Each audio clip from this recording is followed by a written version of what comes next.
Our Weekend Watch shines a spotlight on government activity. Dr. Ngozi Ezike, the state's former public health director, is now under investigation by a state ethics agency.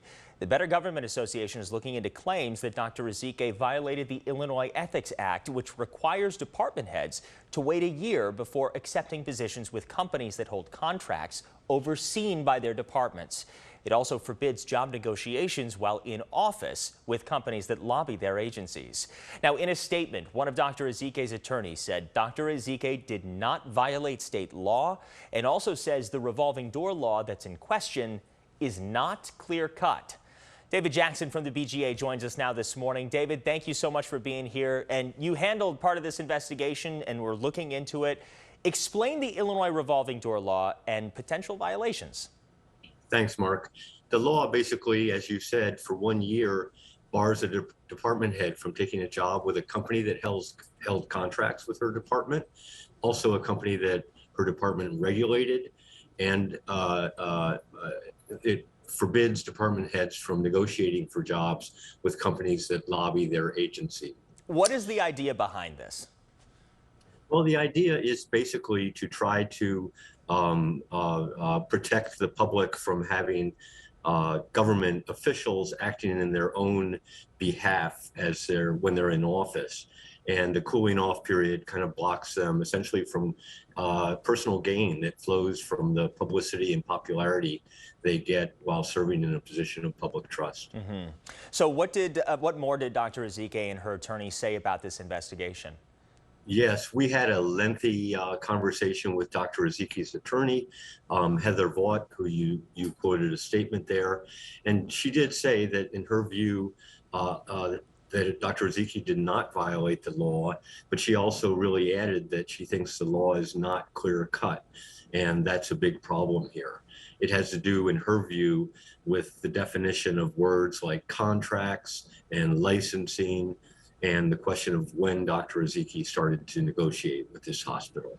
So has this ever come to a head before with other examples of department heads that may have violated the revolving door law? It has. There have been two previous department heads who were accused of violating the law. Barry Merrim back in 2010 and Ann Melissa Dowling under Governor Rauner subsequent to that. Both of them settled their cases without admitting wrongdoing by paying fines of about $120,000. Yeah, so what are the consequences here if someone was found guilty of violating that law? If Dr. Ezike did in fact violate the ethics law, the potential penalty in her case could be unprecedented. She could be fined up to 3 times her prospective salary at Sinai. While Sinai won't disclose what they're going to pay Dr. Ezike, Sinai paid her predecessor $1.2 million a year. So if that all does go in that direction and end up with a fine, it could be very, very severe. So we know that Dr. Ezike is a trusted public figure here and led the state in many ways during the coronavirus pandemic. Does that count in her favor here? Well, the department heads, Merrim and Dowling, both definitely made the argument.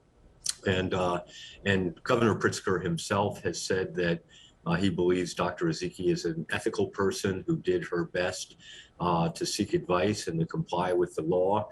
On the other hand, Mark, one of the experts we talked to, University of Illinois Professor Emeritus Kent Redfield, told us, quote, "The rule of law should apply to everyone in an equal manner.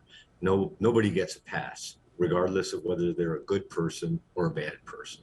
Okay, more to watch here. Thank you so much for your time this morning. We appreciate it.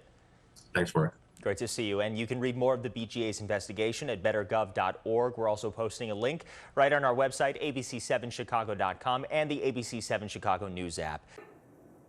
Hey, if you like that video, be sure to subscribe to our ABC7 Chicago YouTube channel.